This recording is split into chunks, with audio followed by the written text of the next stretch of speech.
পরিচিত হই। আপনি আপনার নামটা একটু বলেন। আমি মেঘলা।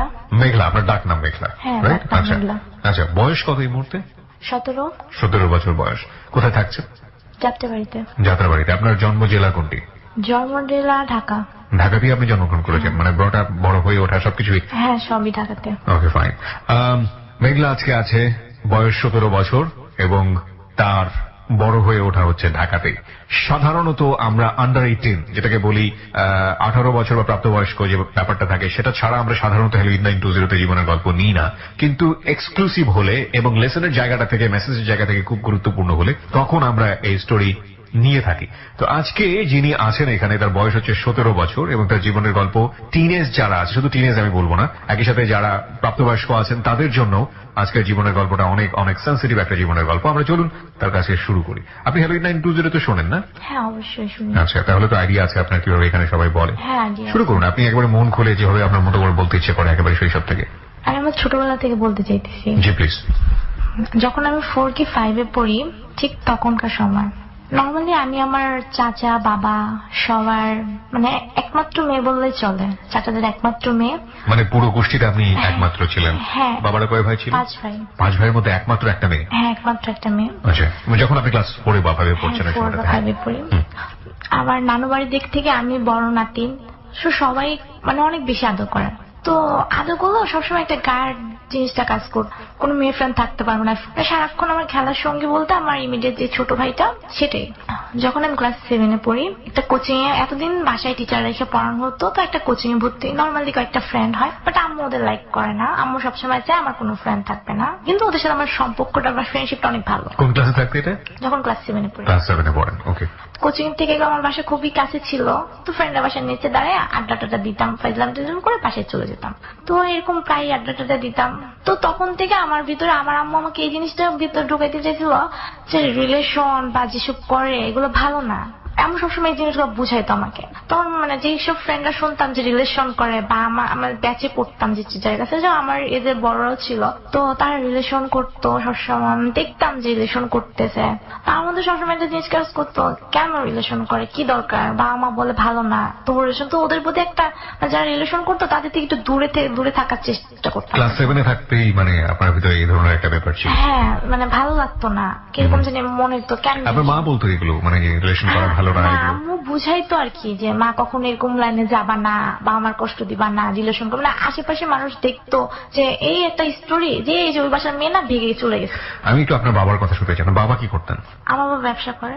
ব্যবসা করতেন, আচ্ছা ঠিক আছে, বলুন। পরিবারে তো আপনি বড় ছিলেন না? সন্তানদের মধ্যে আমি বড়।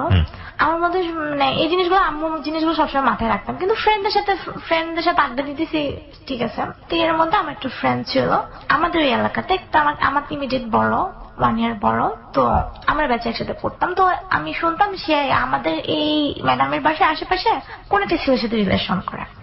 তো ম্যাডাম প্রায় এই ধরনের টর্চারিং করতো, ওর মাও প্রায় কোচিং এসে পড়তো, কি ব্যাপার, ও কোথায় গেছে, ম্যাডামের সাথে জবাব দিতে অনেক হেজিটেশন হইতো। তো আমি দেখতাম যে কি ব্যাপার, ও প্রায় এরকম করে। তো একদিন ও আমার মানে মোটামুটি ভালো ফ্রেন্ড, ওর বাসার নিচে দাঁড়িয়ে আমরা আড্ডা দিতেছি। তো মানে ও কার সাথে রিলেশন করে সেটা আমি ঠিকভাবে জানি না, জানিয়ে এলাকার একটা ছেলে। তো একদিন ওর ফ্রেন্ডের বাসার নিচে দাঁড়িয়ে আমরা কথা বলতেছি, এর মধ্যে দেখি একটা ছেলে ফোনে কথা বলতে বলতে আসতেছে। তো আমরা দাঁড়িয়ে আছি, এর মধ্যে আমার বরাবর ছেলেটা গুলির মাথা থেকে আসতেছে।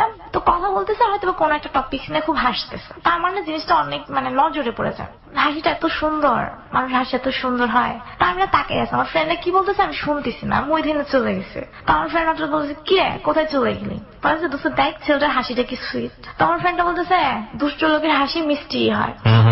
পরে বলতেছি তুই কি চিনস? আমার ওই যে ফ্রেন্ডটা ফ্যামিলিগত প্রবলেম, সে বলতেছে, সেই ফ্রেন্ডটার নাম হলো মিম। মিম আপনাকে বলছে, মানে আপনার ফ্রেন্ড ছিল যে? হ্যাঁ, সে বলতেছে যে হ্যাঁ আমি চিনি, এলাকায় একটা ছিল ছোট ভাই, ওর বড় ভাই। ছোট ভাই খারাপ যেহেতু, সে বড় ভাইও খারাপ, এটা ওর বড় ভাই, সেও খারাপ। আচ্ছা আচ্ছা। তো আমি বলতেছি দোস্ত হাসিটা না সুন্দর। পরে বলতেছে দোস্ত রিলেশন বা ভালো লাগার যে কাজ করিস না, ও কিন্তু খারাপ। তা আমি আর মানে আমার মধ্যে সবসময় রিলেশনটা একটা অনীহা কাজ করতো। তা আমি আর আগাই না, আমি আমার মতো চলতেছি, সবকিছু ভালো চলতেছে। বা আমার খুব আদরের একটা মেয়ে, সবাই প্রশংসা করে, আমার সামনেই প্রশংসা করে। শিপনের মেয়েটা অনেক ভালো, মানে আপনার প্রশংসা? হ্যাঁ অনেক ভালো, খুব ঠান্ডা ছিলাম, খুব ভদ্র ছিলাম। তো আমি যখন ক্লাস 8 পড়ি, ম্যাডামের বাসায় ব্যাচে পড়া আর হবে না। তো এইট শুরু হয়নি ডিসেম্বর মাসটায়। আমরা মানে এরকমই মানে কোচিং করব বা বৃত্তি পরীক্ষা দিব, এটার জন্য একটা প্রিপারেশন চলতেছে। কোথায় ঘুরতে হবে একটা কোচিং ঠিক করতে। এর মধ্যে ফ্রেন্ড তখন একটু অফ টাইম, তো ফ্রেন্ডের সাথে আড্ডাটা একটু বেশি হতো। তখন আম্মু বলতো না একটু বুঝতে চেয়েছে, আচ্ছা মিশো ফ্রেন্ডের সাথে। তো এর মধ্যে আমি লক্ষ্য করলাম যে আমাদের এলাকার একটা ছেলে আমার পিছু পিছু আসে, একটু ফাইজলামি করে, রাস্তার মধ্যে দাঁড়ায় হাসতেছে, আর ফ্রেন্ডও হাসতেছে। ব্যাপারটা কি অত কেয়ার করি না, তো এই গলির মধ্যে দাঁড়িয়ে থাকে। আমি ভাবতাম যে গলির ছেলেরা দাঁড়িয়ে আছে, গলিটা ভালো না, হয়তো বা ছেলেরা ফাইজলামি করে, সবারই দেখতে তো ফাইজলামি করে, মেয়ে মানে ফাইজলামি করবে, সেরকম কেয়ার করি না। তার কিছুদিন পরে দেখি ছেলেটা আমার সাথে আমার পিছু পিছু আমার বাসা পর্যন্ত আসছে। যে ছেলেটার হাসিটা সুন্দর ছিল না, তাহলে এটা অন্য একটা ছেলে, এলাকার মধ্যে একটা ছেলে, আমি চিনি না তাকে। পরে দেখি সে আমার বাসা পর্যন্ত আসছে, তা আমি অত কেয়ারিং করি না। সে আমার বাসা থেকে এসে আমার বাসাটা হয়তো তার লক্ষ্য ছিল আমার বাসাতে দেখে চলে যাবে, সে চলে গেছে। তারপরের দিন দেখি সে ছেলেটা, আমার আবার অভ্যাস ছিল আমি বিকালবেলা মানে ফ্রেন্ড ছিল না তো, ছাদে উঠে ঘোরাঘুরি করতাম, নেমে যেত। তো আমি বরাবর প্রতিদিনের মতো ছাদে উঠছি, উঠে দেখি সেই ছেলেটা আমার সাথে মানে ফাইজলামি করে, সে আমার বাসায় ছাদে। আমাদের বাড়িওয়ালা ছোট ছেলে তার ফ্রেন্ড, সেই খাতিরে সে আমাদের বাসার ছাদে। কি ব্যাপার ওইখানে আমি আর কিছু বলি না, আমি চলে আসি নিচে। তার কিছুদিন পরে এই টাইম ও আমাকে বলে, মানে ওর ডিটেলস ঠিকানা দেয়, ও কোথায় পড়ে, কোথায় থাকে। তো সব বলা বলে যখন বলে যে আমি ওই বাড়িটা থাকি, মানে আমাদের বাসাতে কাছে, যে আমি ওই বাড়িটাতে থাকি, তখন আমার মাথা মধ্যে কাজ করে যে মিমের বয়ফ্রেন্ড ওই বাড়িতে থাকে। তাই বলতেছি তুমি কি মিম নামের কারো চিনো? বলতেছে কোন মিম? আমি বলতেছি কোন মিম চিনো না? হ্যাঁ এক সময় চিনতাম। আমি আমার জানার মধ্যে তোমার সাথে মিমের সাথে রিলেশন আছে, তো তুমি আমার সাথে কেন রিলেশন করতে আসতেছো? বলতেছে না মিম তো 2 দিনের বই আগে ছিল, তুমি মিমকে চেনো? আমি হ্যাঁ মিম আমার ফ্রেন্ড। তুমি যদি মিমকে চিনে থাকো তাহলে তুমি ভালো মতো জানো মিমের বিহেভ কি খারাপ। তো আমি চিন্তা করি হ্যাঁ মিম তো অনেক ছেলের সাথে রিলেশন করে।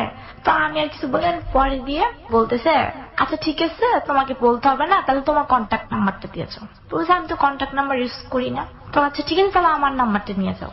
আমি বলতেছি আমার কাছে তো কলম টলম কিছুই নাই, আমি তোমার নাম্বারটা কিভাবে নিয়ে যাবো? তো সে কি করে আচ্ছা ঠিক আছে একটা ইটের কর্নার নিয়ে দেয়ালের মধ্যে নাম্বারটা লিখে দেয়, এই যে আমার নাম্বারটা তোমার মন ছিল, তুমি আমার এখান থেকে ফোন দিবা। আর মনে মনে আমি হ্যাঁ দেখছি বলে আমি চলে আসি। তো একটা বলছে আচ্ছা ঠিক আছে তোমার রিলেশন করতে হবে না, তুমি ওর সাথে কথা বলে যাস। কথা বলার পরে বলতেছে মানে যতটুকু ইমপ্রেস করার করে। তো সেদিন কথা শেষ, আর কথা হয় না।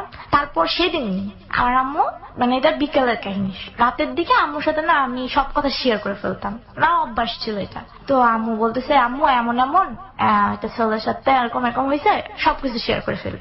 আমি বললি কি না মা এরকম ভালো না, হ্যান না তেন না, ওই ছেলে ভালো না, যে ছেলে তোমাকে রাস্তায় টিস করে সে কি ভালো হবে নাকি এটা সেটা।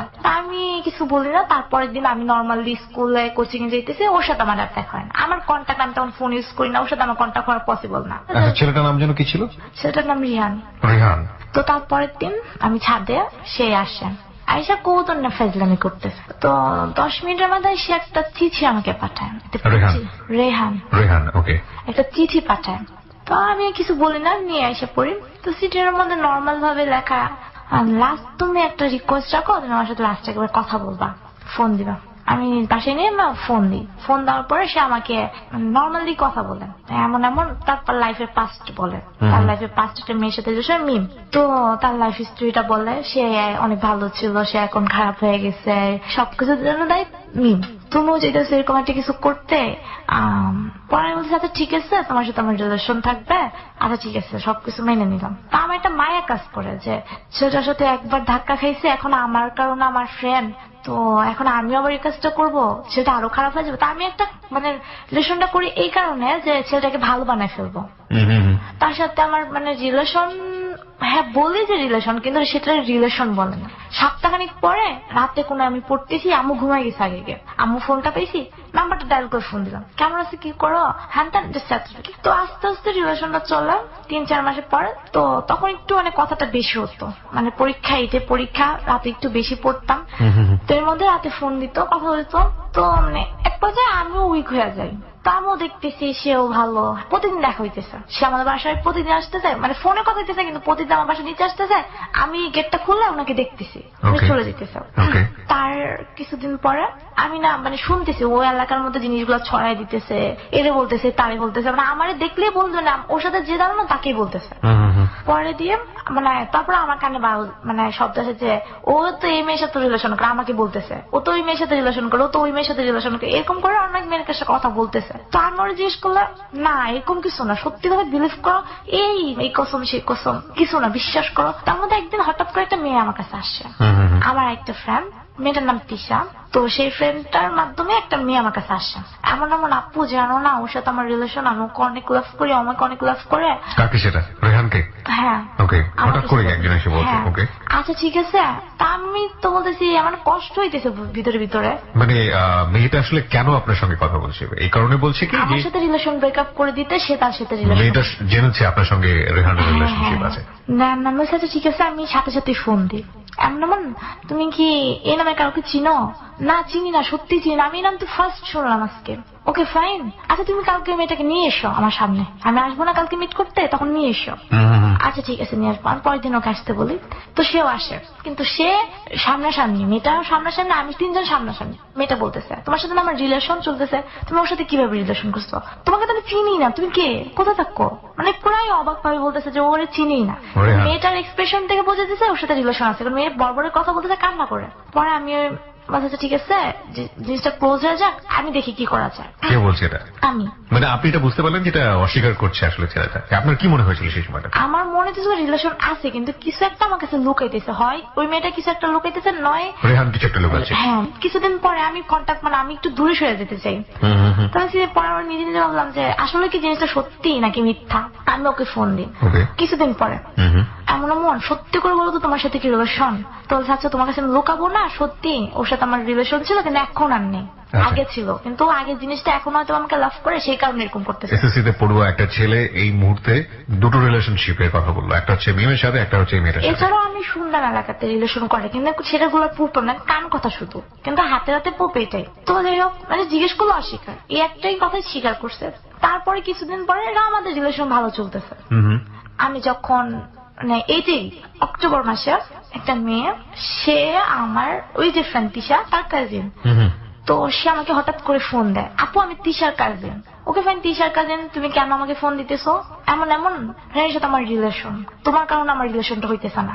রেহানের সঙ্গে রিলেশন? আরেকজন ফোন দিয়েছে? হ্যাঁ, তোমার সাথে রিলেশন কে করাই দিল? তুমি ওকে কিভাবে চিনলা? আমাকে তিশা আপু চিনাই দিছে, তিশা আপু কন্ট্যাক্ট করে দিছে, এখন ওর সাথে আমার রিলেশন হয়ে গেছে, তোমার কারণে আমি রিলেশন করতে পারতেছি না। তা আমি আর কিছু বলে আমি রেগে যাই, আমার কোন রিলেশন করতে পারবে না মানে কি? তার পরবর্তীতে আচ্ছা ঠিক আছে আসো আমরা মিট করি। তার মাসখানিক পরে এর মধ্যে আমি ওরে জিজ্ঞেস করছি 1000 বার, স্বীকার করে না কোনোভাবে। ওরে আমি মানে রেকর্ডিংও শুনে দিয়েছি, বাট ও স্বীকার করতেছে না। ওদের দুজনের মধ্যে কি চলতেছে সেটা আমি জানি না। কারণ কিছুদিন পরে মেয়েটা আমার স্কুলের সামনে আসে আমার সাথে মিট করতে। আমি মিট করছি ওই স্কুলের সামনে, মানে মেয়েটা কথা বলার আগে কান্না করতেছে। কি হয়েছে আপু, তুমি তিশা আপুর ফ্রেন্ড, তুমি আমারও ফ্রেন্ড। সে আমার সেম এজ, কিন্তু ওই ভাবতেছে তিশা আমার ফ্রেন্ড, সেক্ষেত্রে ও আমার ফ্রেন্ড। তো ভালো কথা, কি বলতে চাও? আমি বাঁচবো না, হ্যান না দেন না, তুমি সরে যাও। অনেক কান্না করে, তোমরা আমি তোমার ছোট বোন হিসেবে রিকোয়েস্ট করতেছি, এটা সেটা। আচ্ছা সত্যি করে বলো তোমাদের রিলেশনটা কিভাবে হয়েছে? তিশা আপু করে। ওকে, যাই হোক, এখানে আরেকটা আপনি ফাইন্ড করলেন যে ওর সাথে ওর রিলেশনশিপ আছে বা ছিল এক সময়? না, রিলেশন চলতেছে, এক্সিস্ট করতেছে, মানে নিউ হয়েছে। মানে এই অবস্থায় এটা আপনি থাকা অবস্থায়? হ্যাঁ আমি থাকা অবস্থায়। My goodness. তো আমি ওরে কথা দিয়ে যে আচ্ছা আমি থাকবো না, তা আমি সরে আসি। কিন্তু আমার লাইফ হিসাবে বলতে গেলে যে উইকনেসটা হয়েছে, এটা লাইফ ফার্স্ট। রিলেশন হোক আর আমি না মানলো হোক, সে না মানলো হোক, এই রিলেশন বলতে এটা আমার লাইফের ফার্স্ট। জিনিসগুলো অনেক কষ্ট ফিল করতেছি, কিন্তু কারোর সাথে শেয়ার করতে পারতেছি না। মার সাথেও শেয়ার করতে পারতেছি না, কারোর সাথে শেয়ার করতে পারতেছি না। আচ্ছা, কিন্তু কষ্ট হইতেছে। এর মধ্যে ও এলাকাতে আসতেছে, ওই মেয়ের সাথে ঘুরতেছে, আমাকে টেলাস করার জন্য নাকি সে নর্মালি আসতেছে আমি জানি না। এর মধ্যে সে আমাকে আর কন্ট্যাক্ট করে না। আমি না করছি আচ্ছা ঠিক আছে তোমার সাথে কন্ট্যাক্ট হবে না, সে আমার সাথে কন্ট্যাক্ট করে না। ওকে ফ্রেন্ড, সে তার মতন রয়েছে, কিন্তু আমাকে দেখায় দেখায় সে এলাকাতে আসতেছে, ঘুরতেছে, সে ফাস্ট ফুডে বসতেছে, এগুলো আমাকে জানাইতেছে কোন এক মাধ্যমে। আচ্ছা, আমার কষ্টটা আরো বেশি বেড়ে যেতেছে। একটা পর্যায়ে আমি আমার একটা টিচার আমাকে পড়াইতো, তার সাথে আমি সবটা শেয়ার করি। তো আমি ভাবি যে সে আমার থেকে অনেক বড়, এই লাইফটা পার করে সে কোনো একটা সলিউশন দিবে আমাকে, ভালো সলিউশন, যেহেতু আমার টিচার। তো আমি মানে নর্মালি বলি, সবকিছু শেয়ার করি এমন এমন। তো সে আমাকে অনেক সাজেশন, দেখো ছেলেটা আসলেও খারাপ, তোমার সাথে থাকা অবস্থায় এত রিলেশন করছে, আমিও শুনছি সে আরো কয়েকটা মেয়ের সাথে রিলেশন করছে। আচ্ছা ঠিক আছে, মানে সে আমার মাঝে মাঝে মেন্টালিটি সাপোর্ট দেওয়ার ট্রাই করতো। একটা পর্যায়ে মানে একদিন আমার মানে মনটা অনেক খারাপ, আমাকে একটা ছেলে এসে বলে, পিচ্ছি ছেলে, আপু আপু রেহান মেয়ে না ওই যে যে তিশার বোনটা আছে না, তার সাথে রিস্কাতে করে যাইতেছে। আমার অনেক কষ্ট লাগে জিনিসটা। যে তো সেদিন আমি ফার্স্ট ওর জন্য অনেক কান্না করি। তো আমার টিচার পড়াইতে আসে, সেই রকম সময় টিচার পড়াইতে আসে, আমি টিচারের কাছে জিনিসটা শেয়ার করি। সে আমাকে বলে কি, মানে বুঝানো নাকি সান্ত্বনা আমি জানি না, তোমার সাথে এরকম করে তুমি ওকে সাথে একটা প্রতিশোধ নিয়ে নাও।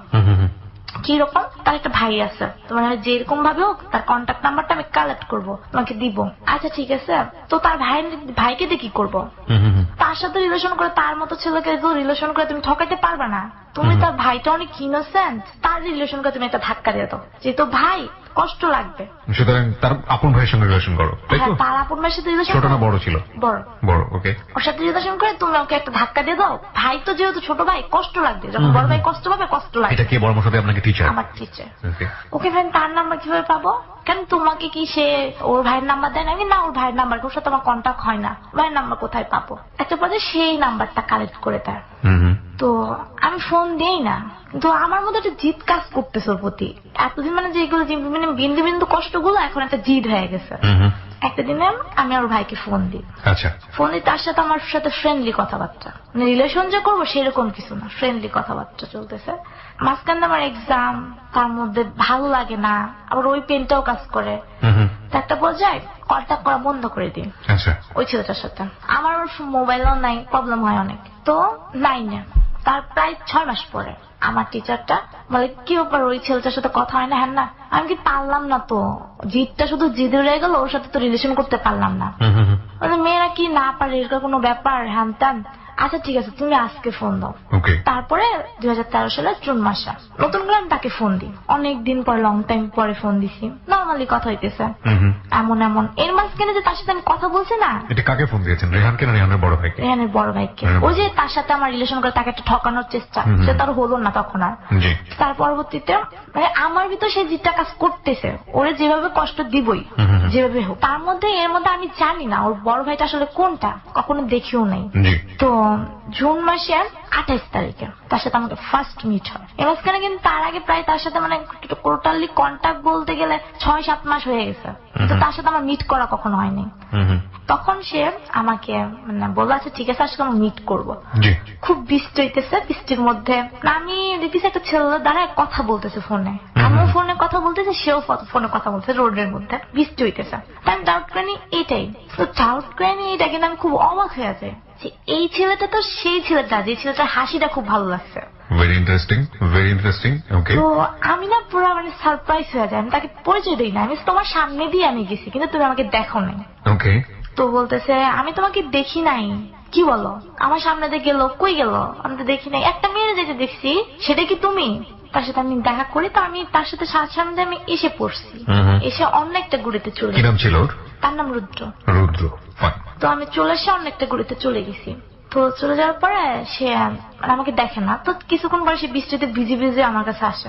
আমি মানে ভাবতেছি আমি তার সাথে দেখা করবো, আমি অবাক হয়ে গেছি যে এই ছেলেটা এতদিন দেখলাম না, এখন যেখানে আমি একটা প্রতিশোধ নিতে আসছি সেখানে এই ছেলেটা আসে বলো, যার প্রথম আমার হাসিটা ভালো লেগেছে। হাসিটা খুব ভালো লাগলো। তো এক পর্যায়ে আমি সারপ্রাইজ নাকি ড্রিম কিছু মিলাতে পারতেছিলাম না, তারপর ভাবতেছিলাম দেখা করবোই না, এখানে ক্লোজ করে দিব জিনিসটা। তো আসিয়া রিকোয়েস্ট করার পর দেখা করি, আমি একটা পার্পেল কালার জামা পরি, সে একটা ব্ল্যাক কালার শার্ট পরে আসে। কিছুদিন পরে তার সাথে আমার কথা হইতেছে, তেমন আমি মানে কনফিউজ হয়ে পড়েছি, এই ছেলেটা কেন রেহানের আগে আমি পেলাম না, কেন ওর সাথে আমার আগে কন্ট্যাক্ট হলো না, তাহলে আমি ওর সাথে ভালো মতো রিলেশন করতাম, ছেলেটার হাসিটা আমার ভালো লাগে, আর লাইফে কোনো ফার্স্ট কোনো ছেলের ভালো লাগার মধ্যে সেটাইও। আমি কনফিউজ হয়ে পড়ে গেলাম যে কিসের মধ্যে কি হয়ে গেল। তো তার কিছুদিন পরে তার সাথে আমার কথা হইতেছে, মানে যখন একটা জিনিস ভাবতেছি পজিটিভ থেকে, তখন আবার ভাবতেছি আমার মানে কান পড়া দিতেছে, মানে যারা জানে তারা কান পড়ছে, আরে ছোট ভাই খারাপ, বড় ভাই ভালো হইব, বড় ভাইও খারাপ, তুই ছেঁকা দিতে কি হইব, তোর সাথে পোল্ট্রি নিয়েছিস, তুই একটা পোল্ট্রি নিয়ে নে। রিলেশন কি আপনাদের হয়ে গেছে ততদিনে? তখন কথা হইতেছে, কথা হইতেছে। ওকে। তো একটা পর্যায়ে 1 মাস পরে জুলাই 30 তারিখে আমি তাকে বলি যে এমন এমন আমার না একটা ছেলেকে মানে এর আমার মানে ডিসিশন নিয়ে ফেলছে, ফাইনাল ডিসিশন। এত শুধু ভাবতেছি যে ছেলেটাকে ঠকাবো, সেটা তো আমার ভালো লাগা, কেন ঠকাবো ছেলেটাকে। কিন্তু আপনার তো প্ল্যান ছিল অন্যরকমের, মানে আপনি রুদ্রের সঙ্গে রিলেশনশিপ কন্টিনিউ করে আপনি রেহানকে দেখাবেন যে তোমার বড় ভাইয়ের সাথে হ্যাঁ, রিলেশনশিপ। কিন্তু আমার ওর সাথে ওরে ঠকাইতে ইচ্ছা করতেছে না, এই কারণে তাকে আমার ওই যে ভালো লাগছে, এই কারণে আমার ঠকাইতে ইচ্ছা, মানে মাইন্ডটা সেটেল করতে পারতেছি না। মানে কি এটা কি ঠকাইতে ইচ্ছে করছে না এই অর্থে যে আপনি তার সাথে প্রেমই করবেন না, নাকি প্রেমে পড়ে গিয়েছে? করবো না, প্রেমই করবেন, তাকে ঠকাবোই না। ওকে ওকে ওকে পয়েন্ট। তো একটা পর্যায়ে মাইন্ডটা ডিসিশন করো না তাকে ঠকাবোই, জুলাই 27 তারিখে ঠকাবই। হ্যাঁ ঠকাবোই, তো মানে প্রেম করবই। হ্যাঁ প্রেম করবোই, তারপর চাকা সেই অর্থে সো কল যে প্রেম মানে আলটিমেটলি ভনিতা করা। তো আমি তাকে মানে ডিটেলস বলতেছি, আর জানো আমাকে একটা মানে ওর সাথে আমি ফ্রেন্ডলি কথা বলতাম, একবার খুব ফ্রেন্ডলি। আমার একটা ছেলেকে খুব ভালো লাগে, আমি আজকে তাকে প্রপোজাল করবো। কিভাবে করা যায় বলো তো, তোমার স্পেস থেকে বলো, তুমি কি কোন মেয়ের সাথে রিলেশন করো, আমাকে একটু অভিজ্ঞতা বলো। ফাইজলামি করতাম আর কি। তো সেও ফাইজলামি ফানি ভাবে নিত জিনিসগুলা। তো জুলাই 30 তারিখ রোজা চলতেছে, ইফতারের পর আমি ওকে ফোন দিছি, ছেলেটাকে আজকে প্রপোজ করব। তো এগুলো বলি, তো সে মানে কষ্ট পাইতেছে নাকি ফাইজলামি থেকে বলতেছে আমি জানি না। মাত্র তো কয়েকদিন যাবত ফ্রেন্ডশিপ হলো, কেমন এখন প্রপোজাল করবো, কয়েকদিন পরে তারপরে হাসতে তো না, আজকে প্রপোজাল করতে হবে, আজ প্রপোজ করবো, আজকে ওর সাথে রিলেশনের যা হবে হবে, আর তোমাকে আমি কনফারেন্সে রেখে ওকে প্রপোজ করবো। কাকে কনফারেন্সে রাখবেন? ওই যে রুদ্রকে। রুদ্রকে কনফারেন্সে রেখে মানে আপনি ওখানে জাস্ট ডিসকাস করছেন, আলোচনা করছেন ওর মেন্টালিটিটা কি এটা জানার জন্য, যে আপনাকে আদৌ ফিল করে কিনা। ওকে, তখন আপনি কোন ক্লাসে পড়েন? তখন আমি 9 এ পড়ি। ক্লাস 9 এ পড়েন, একটু বড় হয়েছেন 7 এর চাইতে। ওকে, দেন সে আমাকে বলতেছে, তো আমি একটা পর্যায়ে বলি কি মানে কথা বলতেছি, ফাইজলামি করতেছি, এর মধ্যে বলতেছে কেন আমাকে কনফারেন্সে রাখবা, কেন তুমি এইভাবে বলো, ফোনে বলো, তুমি আমার ফোনটাকে এটা ফোনে বলো। তো আমি বলতেছি, হঠাৎ করে আমি বলি কি ডু ইউ লাভ মি, তো সে কিছু বলে না। ওকে প্রিয় শ্রোতা, আমরা জায়গাটায় ছোট্ট একটা বিরতি নিতে চাই। যে রুদ্রকে নিয়ে ও কথা বলছিল, সে রুদ্র আমাদের সঙ্গে স্টুডিওতে আছে এবং রুদ্র যে কোনো সময় আমাদের এই অনুষ্ঠানে গল্পের স্বার্থে যোগ দেবে। সে স্টুডিওতে স্ট্যান্ড বাই। আর গল্প শুরু হয়েছে মাত্র, কিন্তু এটা শেষ কথায় ইভেন্ট ইউ কান্ট ইমাজিন, আপনি কল্পনাও করতে পারবেন না। মাত্র 4 মিনিটের ছোট্ট একটা বিরতি নেব। আপনারা সবাই শুনছেন close up presence hello 8920 ABC radio FM 89.2 এ। আর আজকে এদেরকে দেখার জন্য এবং একই সাথে যারা এদের সাথে পার্সোনালি কন্ট্যাক্ট করতে চান, পুরনো অনুষ্ঠান যেগুলো হয়ে গেছে 8920 সেগুলো ডাউনলোড করতে চান এবং যারা স্টোরি বলতে চান এখানে এসে, তারা আমার সঙ্গে যোগাযোগ করতে পারেন আমার ফেসবুকের মাধ্যমে। আমি সরাসরি নিজে ওখানে রিপ্লাই দিয়ে নিজে যোগাযোগ করি। আমার ফেসবুকের ঠিকানা হচ্ছে www.facebook.com/hello8920। আর একবার বলছি www.facebook.com/hello8920। ওখানে গিয়ে লাইক দিবেন এবং লাইক দেওয়ার সঙ্গে সঙ্গে আপনি হ্যালো 8920 সহ আমার যে আরো অনুষ্ঠানগুলো আছে সেগুলোর মেম্বার হয়ে যাবেন। এছাড়াও আপনারা কানেক্টেড থাকতে পারেন এবিসি রেডিওর ফেসবুক ভেরিফাইড পেজে, যে পেজটি বাংলাদেশের রেডিও এরিনার এখন সবচাইতে কি বলা যেতে পারে popular page, number 1 Facebook page radio এরিনার, যেখানে আমরা কিছুদিন আগে 30 লাখের উপরে আমাদের মেম্বার রয়েছে। বাই দ্য ওয়ে, আমরা ফিরে আসতে চাই মাত্র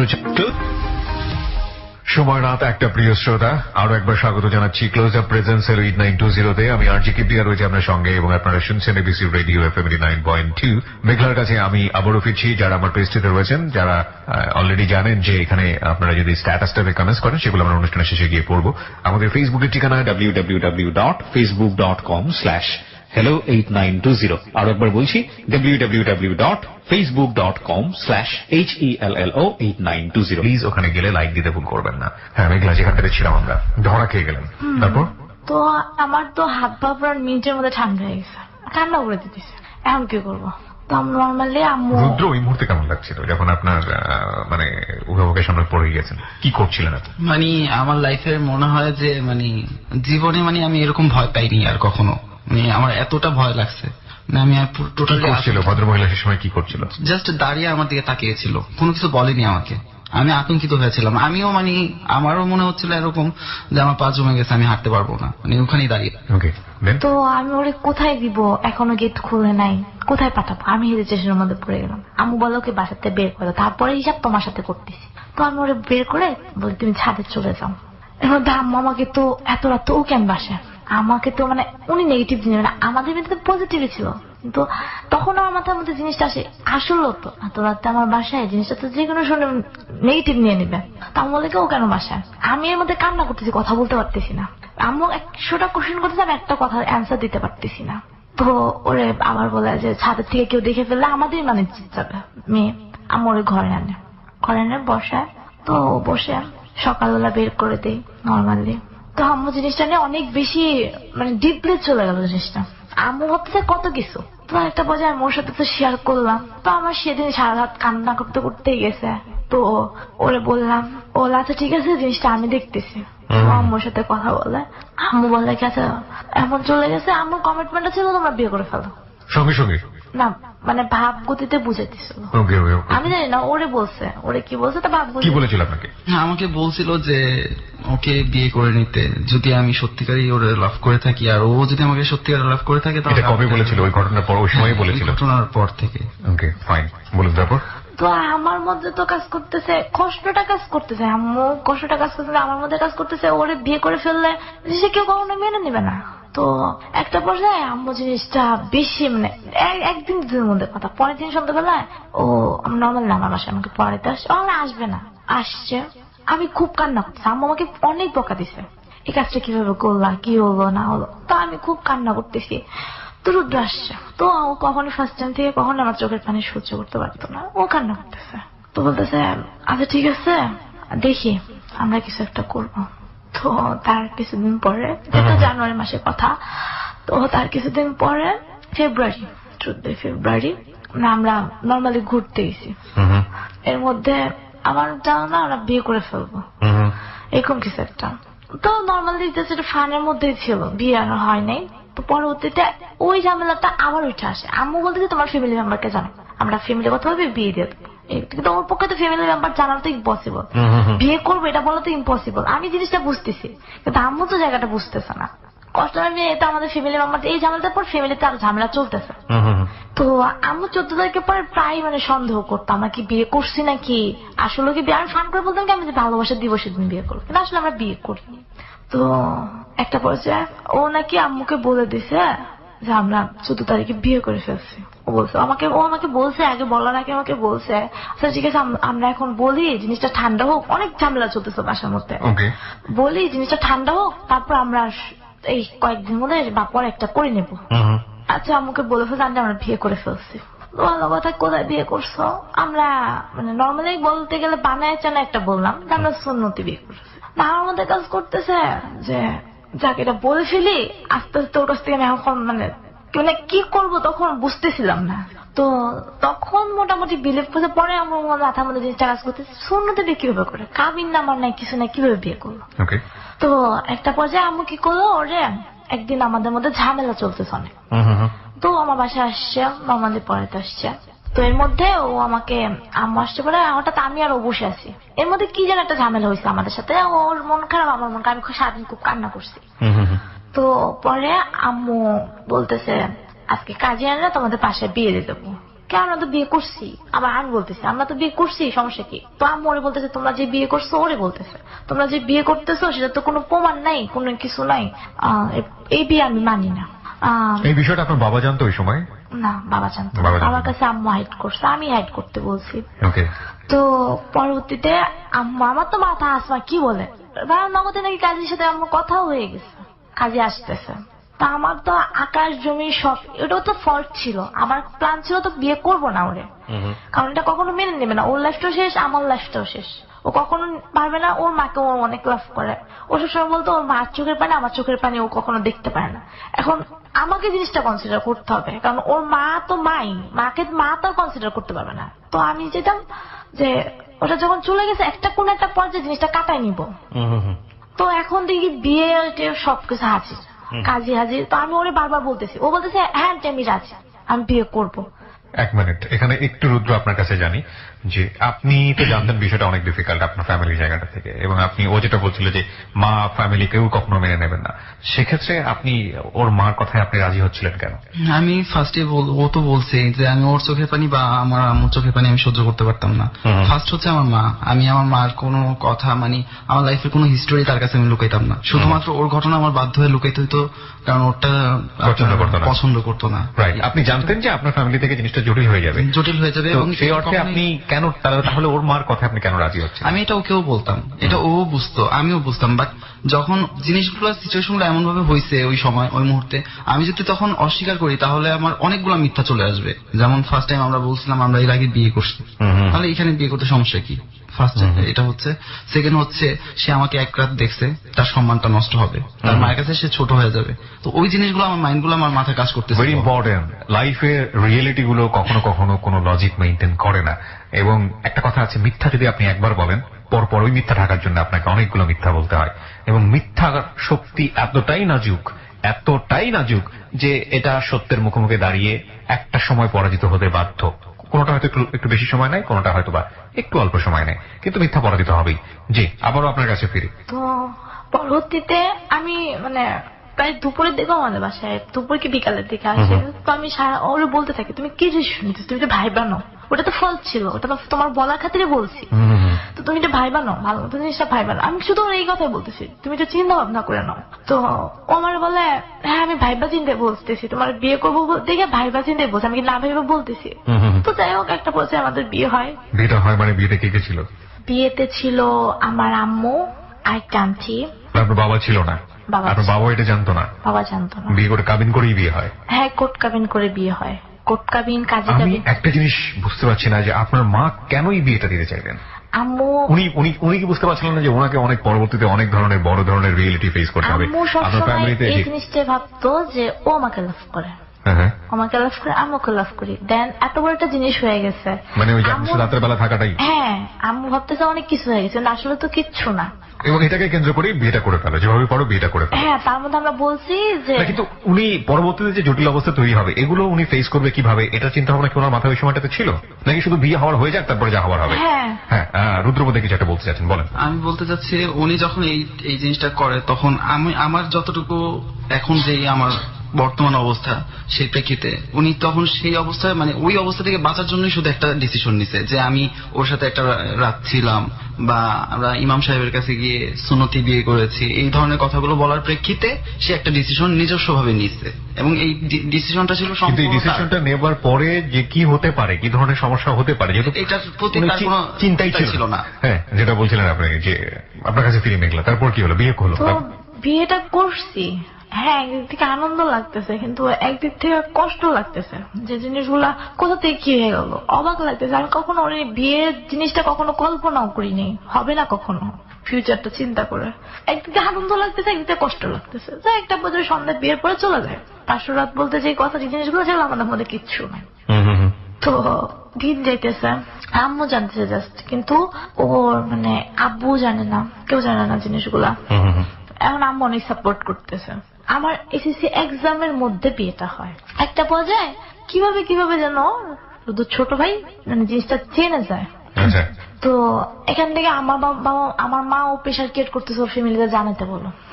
একটা পর্যায়ে ওদের বাইরে যাওয়ার কথা, ওদের বাইরে যাওয়ার কথা, ওরা গ্রামের বাড়িতে বেড়াতে যায়। এর মধ্যে গ্রামে গেছে, মানে এখানে জব পেয়ে গেছে। ও বলতেছে যখন বিয়েটা করে ফেলছি জবটা করি, কিছু তো করতে হবে। জবটা গ্রামে জব পেয়ে গেছে, জব করতেছে, তা আমিও চলতেছে। এর মধ্যে শুনতেছে ওর মা ওর জন্য মেয়ে খুঁজতেছে, ভালো কথা। ওর একটা কাজিন আমাকে ফোন দেয়, ওর মেয়ের সাথে নাকি ওর বিয়ের কথা চলতেছে। তা আমার জিনিসটা অনেক কষ্ট। উনি আমাকে অনেক কথা বলে, আমি জানি না উনি ট্রু বলছে নাকি ফলস বলছে। তো তখন ওনার সাথে আমার কথা হয়। এর মধ্যে মাঝখানে ও মানে গ্রামে যাওয়ার পর জব পাওয়ার পরে আমার আব্বু জিনিসগুলো আস্তে আস্তে জেনে গেছে। আম্মু শুনতেছে, আম্মুকেও বলতেছে ওরে নাকি গ্রামে বিয়ে দেওয়ার জন্যই নিয়ে গেছে। তো এগুলো শোনার পর আম্মু বলতেছে আমি একা একা কি হয়ে গেছে আমার চাচুর সাথে শেয়ার করে জিনিসটা। চাচু কি করে আব্বুর সাথে জিনিসটা শেয়ার করে ফেলে। ও গ্রামে যাওয়ার পরে মাঝখানে একবার অফিসের কাজে ঢাকায় আসে। তো আমাদের সাথে কথা বলা, ঢাকা আসছে, মিট করছে, ভালো কথা, সবকিছু ভালো। তো ঢাকা আসছে, ওর ফ্যামিলি আমার ডাউট করতেছে ও আমার কাছে আসছে, আমার বাসায় আসছে, আমার সাথে দেখা করতে আসছে। এর মধ্যে আমার চাচুর সাথে কথা বলে, আচ্ছা ঠিক আছে আমরা জানাবো, আমি আমার ফ্যামিলি মেম্বারকে জানাবো। তো গ্রামে ফিরে যাবো না, আমার চাচুর সাথে এই কমেন্ট পেনতে চলে গেছে। না আমি তো বুঝতেছি ওরে বলতে গেলে, ও ফ্যামিলি মেম্বার বলতে গেলে কতটা কষ্ট পাইতে হবে, আর কতটা আরো যে কত প্রবলেম সৃষ্টি হবে সেটা আমি বুঝতেছি। গেছে, যাওয়ার পরে ওর বাসায় প্রবলেম, ওর বাসায় ঝগড়া লাগতেছে। তুই ওর সাথে মেঘলার সাথে দেখা করতে গেছো ঢাকায়, হ্যান ত্যান প্রবলেম হইতেছে। পরে এর মধ্যে আমাদের ফ্যামিলি মেম্বারের ওদের ফ্যামিলি মেম্বারের প্রবলেম চলতেছে, এর মধ্যে ওই আপুটা উদ্ভব হয়েছে। সে আমাকে বলতেছে এমন আমাদের সাথে ওর সাথে আমার তো বিয়ের কথা চলতেছে। কোন আপু এটা? ওর কাজিন। ওর কাজিন আপনাকে কেন বলতে যাবে? ওর কাজিনের সাথে নাকি ওর বিয়ের কথা চলতেছে। সেটা আপনি জানবেন কিভাবে? সে আমাকে ফেসবুকের মাধ্যমে খুঁজে বের করছে। ওকে, খুঁজে বের করে আমার সে কন্ট্যাক্ট নাম্বার জোগাড় করছে, কন্ট্যাক্ট নাম্বার আমি দিছি, কথাবার্তা হয়েছে। মানে বলে দিয়েছেন যে আপনার বিয়ে হয়েছে ওর সাথে বা এরকম কিছু? বিয়ে হয়েছে সেটা বলিনি, রিলেশন চলতেছে। মানে রুদ্রের সঙ্গে আপনার রিলেশন চলতেছে, এটা আপনি বলেছেন? তারপর একটা পর্যায়ে সে আমাকে বলল যে ঈদের সময় সে গ্রামে গেলে তার সাথে এঙ্গেজ হয়ে যাবে। তো তখন আমি সত্যটা বলে দিই, আমাদের সাথে তো বিয়ে হয়ে গেছে। তো তখন তো বলে কি বিয়ে হয়ে গেছে। দাঁড়ান, এইসব জিনিসগুলো তো সিদ্ধান্ত নেওয়ার আগে বা আপনাকে বলার আগে, কাউকে নক করার আগে আপনার রুদ্রের সাথে কনসাল্ট করা উচিত ছিল। আপনি রুদ্রকে জানিয়েছেন? রুদ্রের সাথে কনসাল্ট করার দরকার ছিল, কিন্তু সে আমাকে কথা বলার আগে আমাকে প্রমিস করে নিছে যে আমি যেন রুদ্রকে কোনো বিষয় না জানাই। এটা খুবই ফানি একটা বিষয় হলো, যে মেয়েটাকে আপনি চিনেন না, যার সঙ্গে রুদ্র বিয়ে হতে যাচ্ছে। না, আমি ওকে জিজ্ঞেস করছি তোমার কাজিন এটা? হ্যাঁ আমার cousin. It is not really big matter. See, আপনাদের এইজটা যেখানে, সেই জায়গাটা থেকে ভুল করাটা স্বাভাবিক, বাট রিয়েলিটি বা ঘটনাটা আসলে এরকমই হওয়া ছিল সেই মোমেন্টে আপনার ফ্যামিলি এবং রুদ্র, তাই না? এটাই হচ্ছে সবচেয়ে প্রায়োরিটি পাওয়া মানুষগুলো, তাই না? সো আপনি কি মেয়েটাকে যখন বলছেন যে রুদ্রের সঙ্গে আপনার বিয়ে হয়ে গেছে, সেটা কি আপনি রুদ্রকে জানিয়েছেন সেই মুহূর্তে যে আপনি মেয়েটাকে জানাবেন রুদ্রের সঙ্গে তোমার সঙ্গে আমার বিয়ে হয়ে গেছে? জানিয়েছেন? এটা জানাননি? রুদ্র জানে না যে আপনি মেয়েটাকে এটা জানিয়েছেন। ফাইন, তারপর? তো পরবর্তীতে সে বলে আচ্ছা ঠিক আছে বিয়ে হয়েছে, তাহলে সে তার মত ঘুরে না যে আচ্ছা ঠিক আছে আমার ফ্যামিলি মেম্বার দিলে তো আমি করবো না, তাহলে তো হয়েছে। তো সে আমাকে সাজেশন দেয় তুমি বিয়ে করে ফেলছো, ওর ফ্যামিলিতে জানানোর জন্য ট্রাই করো, কারণ আমি যতটুকু শুনছি ওর ফ্যামিলিতে ওর জন্য ওর 2 ভাইয়ের জন্য মেয়ে দেখতেছে। তা সে আমাকে নর্মালি ভালো সাজেশন দিই সব সময়। তো একটা পর্যায়ে ঈদের ঠিক একদিন পর, ঈদের পরের দিন সে মেয়ে আমাকে ফোন দেয়। মানে সে আমাকে আমার মেন্টালিটি এমন হলো যে বাসার থেকেও প্রেশার করতেছে, ও বিয়ে করে ফেলতেছে, ও বিয়ে করে ফেলবে, এটা করবে সেটা করবে, এত প্রেশার ক্রিয়েট করতেছে। তার মধ্যে ও ঈদের সময় আমার সাথে দেখাও করতে আসে নাই, তো মাঝখানে অনেক গ্যাপে আমার সাথে দেখা করতে আসেন, ঢাকা আসেন, ওকে গ্রামে রয়েছে। ওই আপু আবার ফোন দিছে, এমন আমার শুনলাম ও নাকি ওর গ্রামের কোন মেয়ের সাথে কথাবার্তা চলতেছে, দেখতেছে। মেঘলা তুমি একটু কেয়ারফুল হও, জিনিসগুলো এভাবে নিও না। ঠিক বুঝলাম না আমি। ওই মেয়েটার সঙ্গেই তো দেখা সাক্ষাৎ, ওই মেয়েটার সঙ্গে এঙ্গেজমেন্ট হওয়ার কথা, তো ওই মেয়েটা আবার আরেক মেয়ে সম্পর্কে খবর দিচ্ছে। সে আমাকে বলছে যে সে নাকি তার মা বাবাকে জানাই ফেলছে জিনিসটা, জানাই ফেলছে আমার সাথে। আপনি চাইলে পার্টিসিপেট করতে পারেন, কোনো সমস্যা নেই। এগুলো সম্পূর্ণ ফলস। এগুলো সম্পূর্ণ ফলস? এগুলো সম্পূর্ণ ফলস। এবং আমি চাইতাম না আমার ওই কাজিনটার সাথে কথা বলুক। আমার মামাতো বোন আর আমার ছোট খালা, তো ওরা পাশাপাশি বাসা। তো আমার ছোট খালা আমাকে ঠিক সন্তানের মতোই দেখে, তারা নিজের সন্তানের মতোই দেখে। তো সে খুব মজা করে দুষ্টামি করে ফান করে মাঝে মধ্যে বলতো, বাট এইটা নিয়ে কোনো সিরিয়াস ম্যাটার ছিল না আমাদের মাঝে। মানে ওই এঙ্গেজমেন্ট হবে, মামাতো বোন এঙ্গেজমেন্ট হবে, এই ধরনের কোনো কমিটমেন্ট ছিল না। ইভেন ওর ইমিডিয়েট যে বড় বোন ছিল আমার মামাতো বোনের, ও আবার আমার হচ্ছে খুব ক্লোজ ফ্রেন্ড। আমি ওদের গ্রামে যাওয়া মানে হচ্ছে ওর সাথে টাইম পাস করা।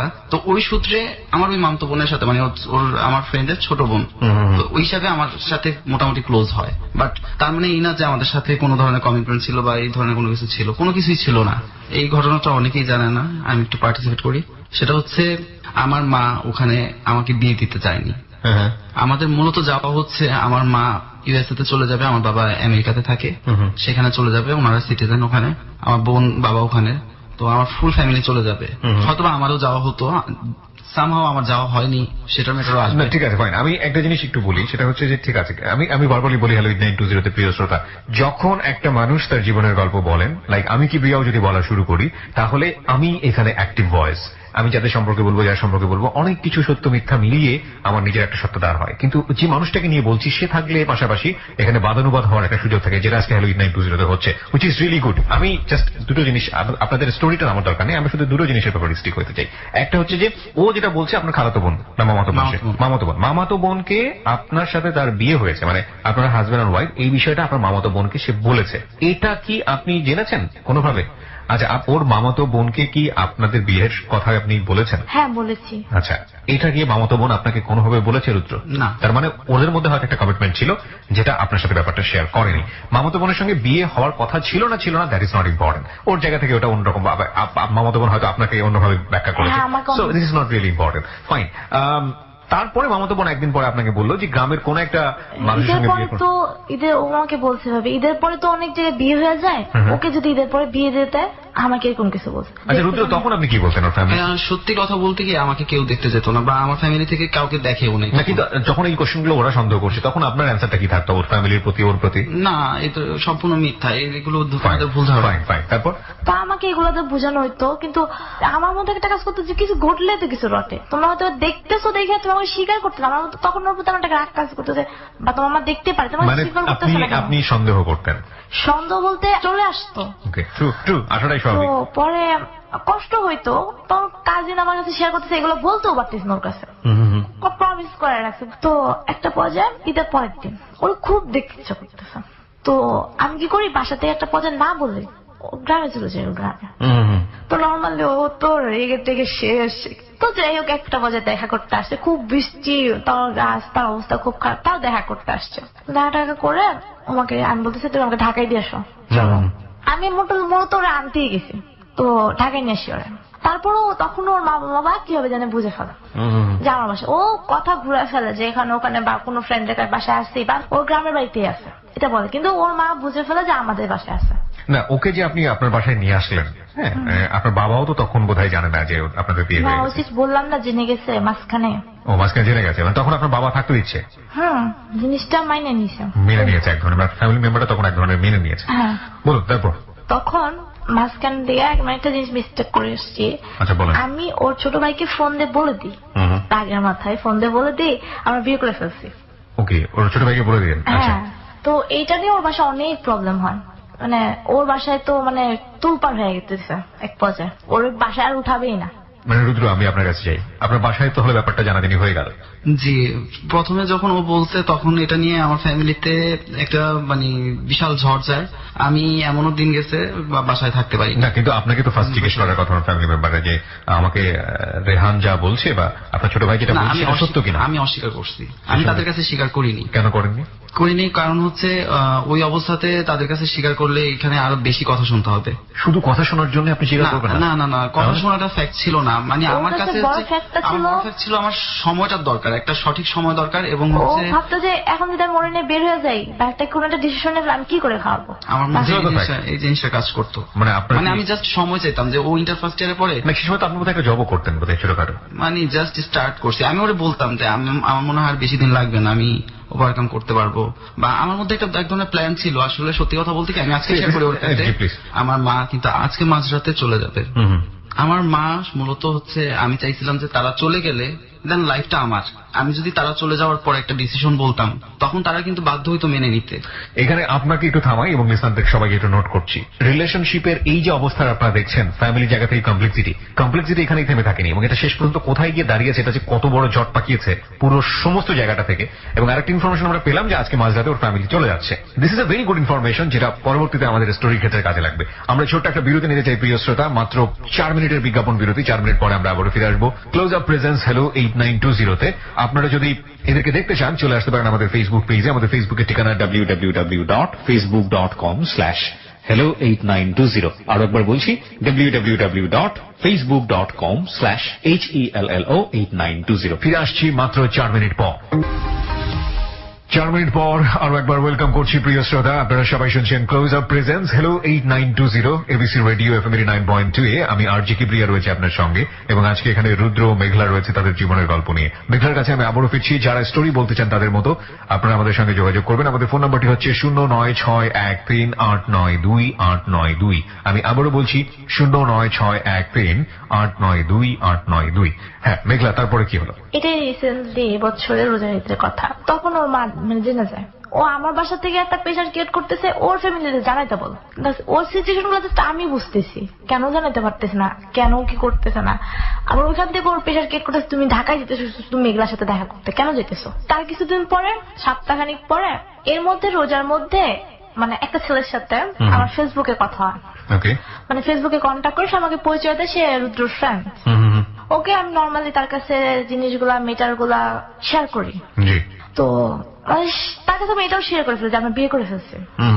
দেন সে আমাকে মানে এরকম কমেন্ট বল তুমি তাকে কি বিয়ে করে ফেলছো, মানে সে এমন দেখা যাচ্ছে বিলিভ করতেছে না জিনিসটা। বিয়ে করে ফেলছো তোমার জিনিসগুলো তো কখনো মাইনে নিবে না, ওর জন্য তো মেয়ে দেখা হইতেছে। একটা পর্যায়ে তার কিছুদিন পরে মানে এটা রোজার ঈদের পরে, ও আমার বাসা থেকে আইসা যাওয়ার পরে মানে তার সাথে আমার কন্ট্যাক্ট হইতেছে আগে থেকে, রোজার সময় থেকে তার সাথে আমার কন্ট্যাক্ট হয়েছে। রেগুলার সে আমাকে ছবি পাঠাইতেছে, ওর সাথে ছবি তুলছে রুদ্রর সাথে, সে ছবিগুলো পাঠাইতেছে, সেন্ড করতেছে। রোজার ঈদে আমার বাসা থেকে আসা যাওয়ার পরে সে আমাকে একটু বেশি নক করতেছে, রুদ্রর সাথে আমার কথা হয় কিনা বা কথা হয়েছে, কখন হয়েছে, কি হয়েছে। তো আমার কেন জানি মানে আমি জানি না কেন হঠাৎ করে 7 সপ্তাহখানিক ঘুরে আসে নাই, আমার কেন জানি বললাম আমি নোয়াখালীতে চলে যাবো, আমি ওরে নিয়ে আসবে এখন। আমি জানি না মনের টান না কি, আমি সবসময় আমার মানে বলতে হবে এই কথাটা যে ও কখনো বিপদ বা কখনো কিছু হলো না, আমি এটা বুঝে ফেলতাম, আমার মন থেকে জিনিসগুলো আমি বুঝে ফেলতাম। এটা একেবারে মানে অবাক কাণ্ড, আপনারা বললে বিশ্বাস করবেন কিনা, আমি কখন কি করি সে সঠিকটা বলে দিবে। ইভেন আমি এক্স্যাক্টলি কোথায় আছি কি করতেছি সেটাও সে বলে দিবে, কিভাবে বলে সে আমি জানি না। ওকে, দ্যাটস রিয়েলি গুড, ফাইন, ঠিক আছে, অন্তরে মিল থাকলে এগুলো হয়। হ্যাঁ বলুন তারপর। তো একটা পর্যায়ে আমার মন না কেন বলতেছে যে ওর কিছু একটা হবে। আমি 7 সপ্তাহখানিক ঘুরে যাওয়ার পর আমি আবার নগরতে চলে যাই, মানে রাগারাগি করে তুমি থাকো, তুমি তোমার মধ্যে আসছো, আমি রাগ করে, বৃষ্টি হইতেছে অনেক, কিভাবে আসবো, কাদা পাড়াটি হয়ে গেছে, গ্রামের রাস্তা, বাইক না আসা যাবে না, ঘুরো তুমি। এই কিছুক্ষণ পর ফোন দিতেছে, টেনশন করতেছে কিন্তু আসতেছে না। তো আমি ওর প্রায় গ্রামের কাছাকাছি চলে যাই, তা আসে মিট করে। তার মধ্যে একটা কাহিনী হয়েছে যে আমার বাবা মা মানে ও জানাইতেছে না দেখে জিনিসটা কেমন নেগেটিভ চলে যেতেছে। আমার বাবা চাইতেছে কি এই জিনিসটা কেউ জানে না, ফ্যামিলির মধ্যে এখানে অফ করে দিবে, আমাকে আরেক জায়গায় বিয়ে দিয়ে দিবে। জিনিসগুলো থেকে ঘনায় আসতেছে খুব, আমার বাবা মার সাথে রাগ করেও বল, আবার ওই যে কষ্টটা কেন জানি ফিল করতেছে, এই সব কজ মিলে আমি চলে যাই। ওরে আমি বলতেছি, আমি ওরে যাই বলতেছি আমি আর ঢাকায় যাবো না, আমি নোয়াখালী থাকলে নোয়াখালী থেকে যাবো, তোমার সাথে থাকবো না, আমি নোয়াখালীতে একাই থাকবো, পাকলাম আর কি যাবো। তো সে আমাকে বোঝে, মানে আমার মাও তাকে বোঝে আমার মেয়েটাকে ঢাকায় দিয়ে যাও, হ্যাঁ তার ইচ্ছাও ছিল না, সে আমাকে ঢাকায় দিয়ে যায়। গ্রামে যাওয়ার পর সে আমাকে বলতেছে যে আমার বাসায় অনেক প্রবলেম চলতেছে, অনেক চলতেছে, সবাই বুঝে ফেলছে।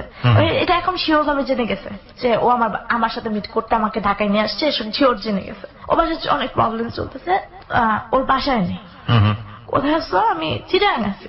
পরে একটা পর্যায়ে 5 তারিখে আগস্টের 5 তারিখ ওই যে ছেলেটা আমাকে ওর মানে FB-তে পিক পাঠাইতো, খবরাখবর নিত, ফেসবুকে দেখি আমি তার একটা পোস্ট দিছে। কে পোস্ট দিয়েছে?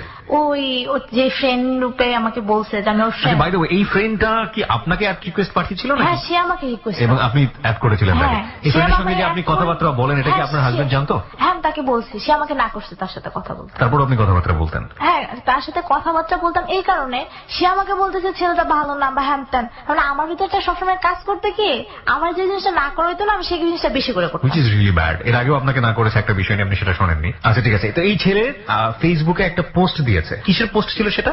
পোস্টটার মধ্যে লেখাটা ছিল এরকম যে আমার ছোট বোনের নতুন লাইফে বন্ধুরা তোমরা সবাই দোয়া করো, তারা যেন সুখে হয়।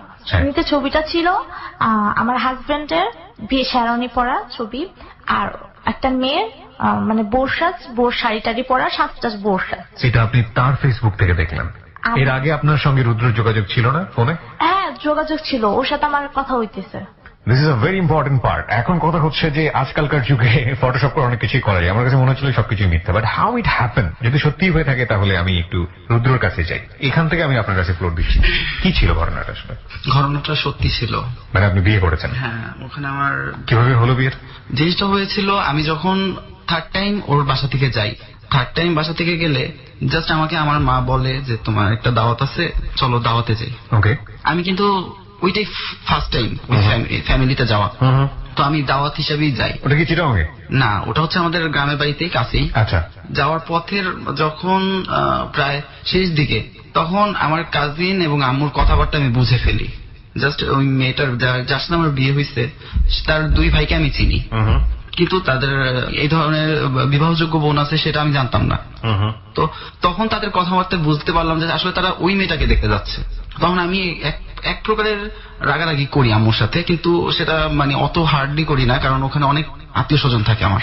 তো আমি মাকে জাস্ট এতটুকু বলি যে এই জিনিসটা তোমার ঠিক হয় নাই, তুমি যে এইভাবে আমাকে নিয়ে আসছো, তুমি আমার একবার হলেও জানাইতে পারতাম। মা কি বলতেছিল আপনাকে? মা বলতেছিল যে আমি কি পাগল, আমি তোরে নিয়ে আসছি মানে তো এই না যে তোমার আমি একেবারে দিয়ে যাচ্ছি, এই করতেছি সেই করতেছি, তুই যেভাবে রিয়েক্ট করতেছিস এই ধরনের তো কোনো কিছু না। ওকে, তারপর আমি বলি আচ্ছা ওকে চলো, মানে আমরা একেবারে বাসার সামনে। ওকে, যান। তারপর তো বাসায় ঢোকার পর ওকে দেখার পর সবাই খুশি হলো দেখে, ও বললো যে হ্যাঁ আমাদের পছন্দ হয়েছে। ওকে। তো আমি বললাম যে পছন্দ হয়েছে, কিন্তু এটা তো সময়ের ব্যাপার। কিন্তু তারা সেই কথা শুনেনি, তারা এঙ্গেজমেন্টের আংটি নিয়ে আসে। মানে আমি আমার অগোচরে অনেক কিছু হয়ে যায়। তো ওই দিন ফার্স্ট টাইম দেখি এবং ফার্স্ট টাইম এঙ্গেজমেন্ট, ওকে, আর সেকেন্ড টাইম বিয়ে হয়ে যায়। মানে কি, মানে এর মাঝে সময় পাওয়া যায় না। আপনাকে বলেছে কবুল বলতে, আপনি কবুল বলে ফেলেছেন? না, কবুল আপনার বলতে বয়স বলেছে। তখন কত ছিল? আপনি কি পাগল ছিলেন? রুদ্র, আপনার ভাই যখন এটা জানলো রেহান, তখন সে ফ্যামিলিতে বলেছে যে আপনি বিয়ে করেছেন বা এরকম কিছু হ্যাঁ, একটা? তারা ডাউট করতো। তারা ডাউট করতো, তখন আপনি অস্বীকার করেছেন বিষয়টা? অস্বীকার আমি ফার্স্ট এজে মেনে নিলাম, ওকে, আপনি যাচ্ছেন বিষয়টাকে অনেক বেশি নর্মালি ম্যানেজ করার জন্য, ঠিক আছে, ওকে। কিন্তু যখন আপনাকে বিয়ে দিয়ে দেওয়া হচ্ছে, এঙ্গেজে আংটি পরিয়েছে, তখন পর্যন্ত মেনে নিতে পারছি, ঠিক আছে, আংটি খুলে ফেললেই শেষ। বিয়েতে কবুল বলে ফেললেন, শেরওয়ানি পরে আপনি সেখানে বসেছেন, আপনি বলছেন সময় নেই। শেরওয়ানি পরার একটা জাস্ট ওর প্রতি আমার অনেকগুলো ক্ষোভ কাজ করে, এখানে অনেকগুলো মেটার কাজ করে। এক হচ্ছে আমার মা অসুস্থ ছিল, ওকে, মানে তারে আমি যদি সেই মুহূর্তে না বলতাম, সে খুবই খারাপ অবস্থায় ছিল, এক ছিল এটা। দ্বিতীয় ছিল হচ্ছে ওর প্রতি অনেক ক্ষোভ ছিল, অনেক রাগ ছিল আমার মেঘলার প্রতি। হ্যাঁ, যে আমার 3বার নিয়ে যাওয়া হয়েছে, 3বারই আমার অসম্মতিতে। মানে আমি কোথায় নিয়ে গেছে? আপনার ফ্যামিলিতে নিয়ে, মানে ওদের ফ্যামিলিতে? আমাদের গ্রাম থেকে ঢাকা নিয়ে আসা। যেটা কে আপনাকে ধরে বেঁধে নিয়ে আসছে? না, ধরে বেঁধে নিয়ে আসে না। ও আসলে আমি নিয়ে যাব, এটা সহজ ব্যাপার। ও আসলে আমি তাকে দিয়ে আসতে হবে, কারণ আমাদের পথটা হচ্ছে অনেক বড়। This is a very human attitude, ওটা ঠিক আছে, আমার কোনো সমস্যা নেই। কিন্তু এইগুলো আপনি অপছন্দ করতেন, কিন্তু এটা তো আপনার ভাবা উচিত ছিল যে সে আপনার স্ত্রী এবং সে আপনাকে তো এভাবে চাইতেই পারে। তার জায়গাটা থেকে সে কম্প্রোমাইজের জায়গাটা ঠিক আছে, ওকে, কিন্তু সেই জন্য আপনি আরেকটা সিদ্ধান্ত নিয়ে ফেলবেন, এটা অফকোর্স আপনার বাবা মা চাইতেই পারে, কারণ মা তো বারবার বলতেছে, ফ্যামিলি বারবার বলতেছে যে আপনি বিয়ে করেছেন কিনা। আপনার মা কষ্ট পাবে, এটাই স্বাভাবিক, অনেক বেশি কষ্ট পাবে, কারণ সন্তানকে এত কষ্ট করে বড় করে লালন পালন করেছে, সেই সন্তান যে মেয়েকে অপছন্দ করি সেই মেয়েটাকে বিয়ে করেছে এবং তার বিয়েটা আমি থাকতে পারলাম না, এটা তো বাপ মায়ের জন্য অনেক বেশি কষ্টের ব্যাপার। কিন্তু আপনি কি এটা চিন্তা করবেন না যে সেকেন্ড বিয়ে করে আপনাকে তো ফার্স্ট ওয়াইফের মুখোমুখি হতেই হবে কোনো না কোনো সময়, তখন আপনি আপনার বাবা মাকে কি জবাব দিবেন? না, আসলে আমি এই ধরনের কোনো চিন্তা করিনি। This is called story, this is called really story. এটা আসলে এই ভুলটাকে এদের করে দেখার কিছু নেই, এই ভুলটা আমাদের সমাজে অহরহ হচ্ছে এবং এই ভুলটা আসলে কি করতে পারে মানে পরিবার এবং সন্তানদের জন্য। বাবা মায়ের অযৌক্তিক ভাবে ছেলে মেয়েদের উপরে এই বিয়ের ব্যাপারটা মানে হচ্ছে আমি তোমাকে বড় করেছি সুতরাং আমি যা বলবো তাই, এই জিনিসটাই কাজ করে। এবং একইভাবে এরাও বাবা মাকে ভালো রাখার জন্য মাকে যদি বলি আমি বিয়ে করে ফেলেছি বা বাধ্য হয়েছি, আমার মা সেন্সলেস হয়ে মরে যাবে, এই জিনিসটা এই বাংলা সিনেমার বিশেষ কিছু ছবির নাটক এগুলো যে জীবনকে কতটা বেশি ডিজাস্টার করে। Let's continue the story. আপনি স্বীকার করেন না নাই করেন, এটা আপনার জন্য বিশাল বড় ভুল ছিল, ওকে। তারপর কি হলো? তো একটা আপনি ওকে কি করলেন? আমি ওকে ফোন দিই 5 তারিখে, ফোন দিতেছি, সে আমার ফোন ধরতেছে না। আমি তার ফ্রেন্ডকে ফোন দিই, তার গ্রামের ফ্রেন্ড। আমি কান্না করতেছি, আমি ফার্স্ট টাইম আমার ফ্যামিলি মেম্বারকে জানাইতে চাইনি। আমার এক ফ্রেন্ড এসে আমার ফ্যামিলি মেম্বারকে জানাইতে, আমার বেস্ট ফ্রেন্ড। তো জানার পর আমি কান্না করতেছি, আমার বাসায় তো তুলপাড় শুরু হয়ে গেছে, আমি কান্না করতেছি। আমি সবাইকে ফোন দিতেছি, ওর ফ্রেন্ডকে ফোন দিছি, বলতেছি মেঘলা তুমি যেটা বুঝতে পারছো আমি বুঝতেছি, দেখো ও সিচুয়েশনের শিকার, ওরা আসলে জোর জবরদস্তি বললো, হাতিটা বললো, সেটা শিকারও আমি বুঝতেছি। তো আমার ফ্যামিলি মেম্বার থেকে মানে পারতেছে না ওরা খায়া ফেলতে, এক্ষুনি আমার সামনে পেলে এখন খায়া ফেলতে, দূরে দেখে কিছু করতে পারতেছে না। তো আমি অনেক রিকোয়েস্ট করলাম যে আমি ওর জীবনে ফোন দিব না, আপনি জাস্ট ওর একটা বার ফোন দেন, আমি জাস্ট ওর সাথে একটু কথা বলবো। তো লাস্ট পর্যন্ত তার সাথে আমাকে কথা বলাতে, তাকে আমি একটা কথা বলি যে তুমি যা করছো খুব ভালো করছো।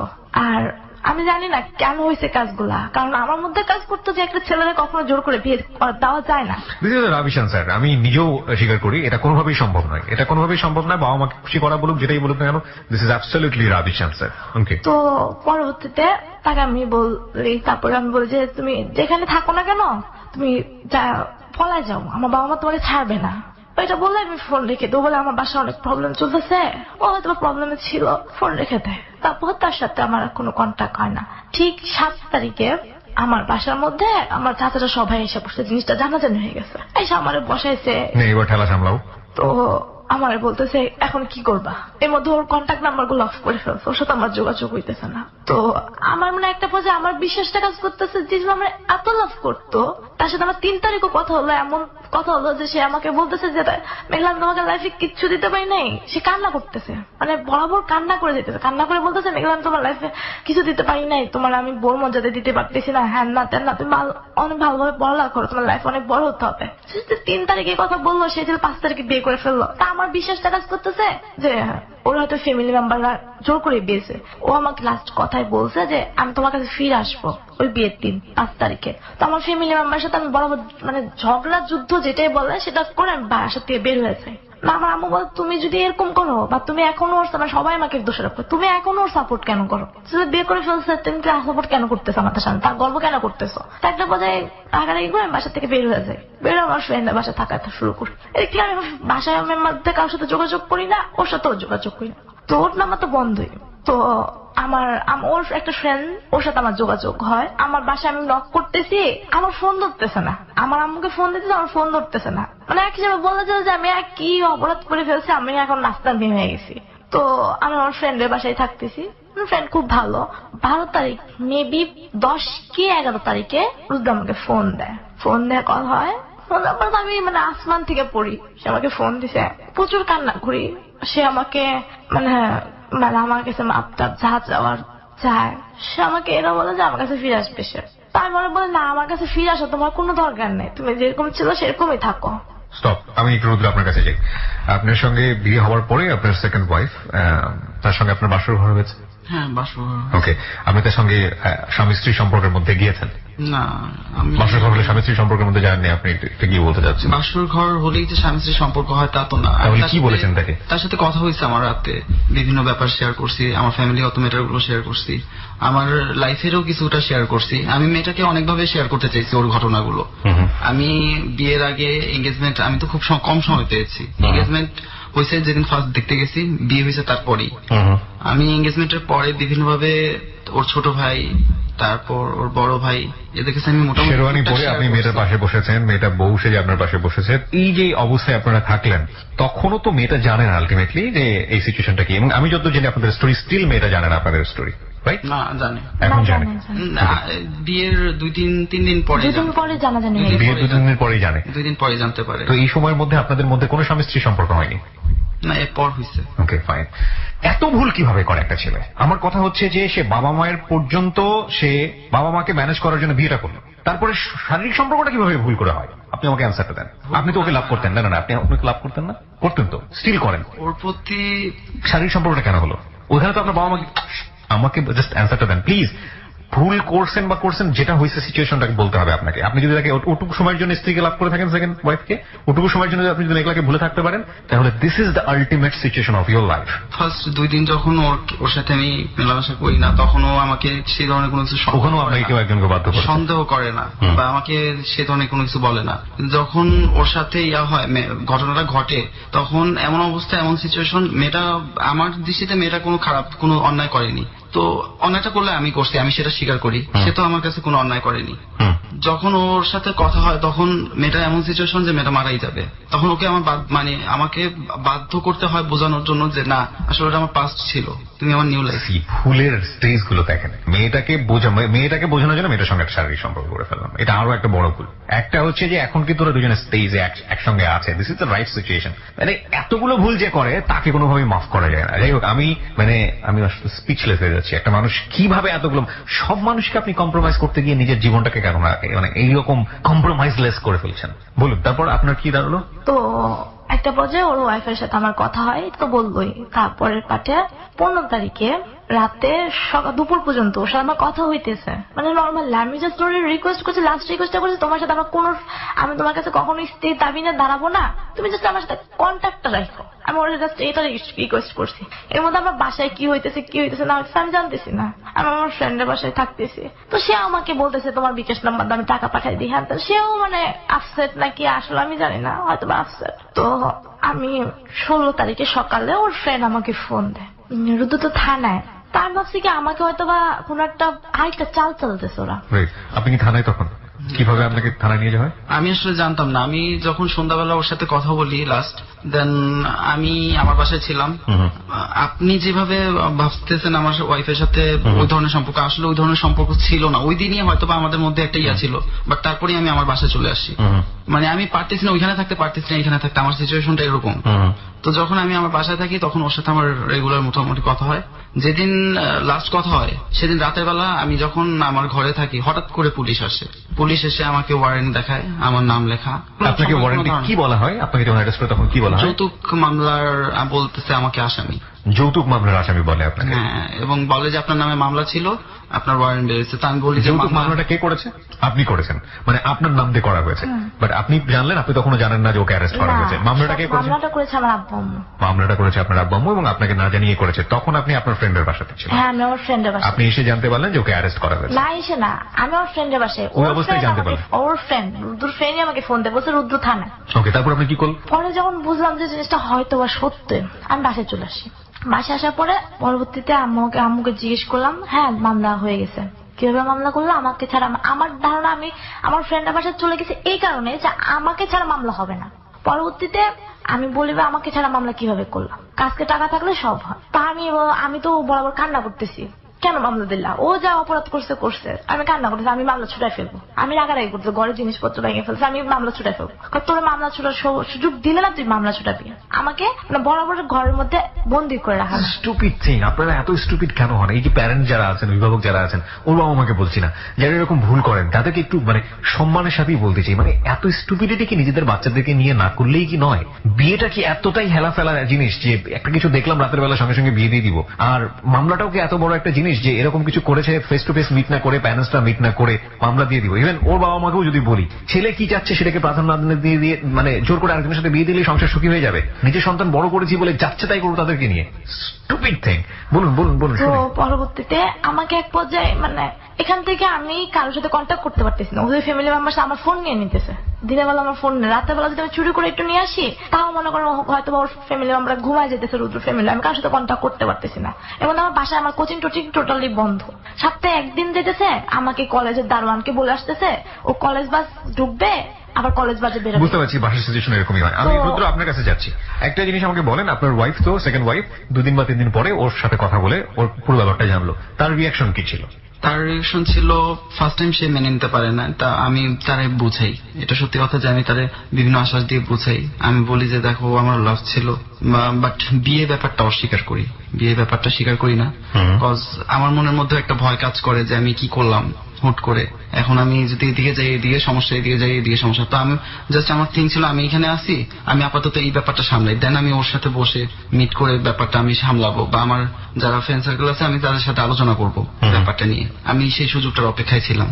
তো আমি ওরে জাস্ট আশ্বাস দিই যে দেখো আমার পাস্ট ছিল লাইফে, ওরা আমি অনেক ভালোবাসতাম। এরকম ঘটনা ঘটলে তার ফ্যামিলি মেম্বার এগুলো খাটিয়ে দেখবে? হ্যাঁ, তারা অনেকেই জানতো, তারা এই ব্যাপারটা অনেকেই জানতো।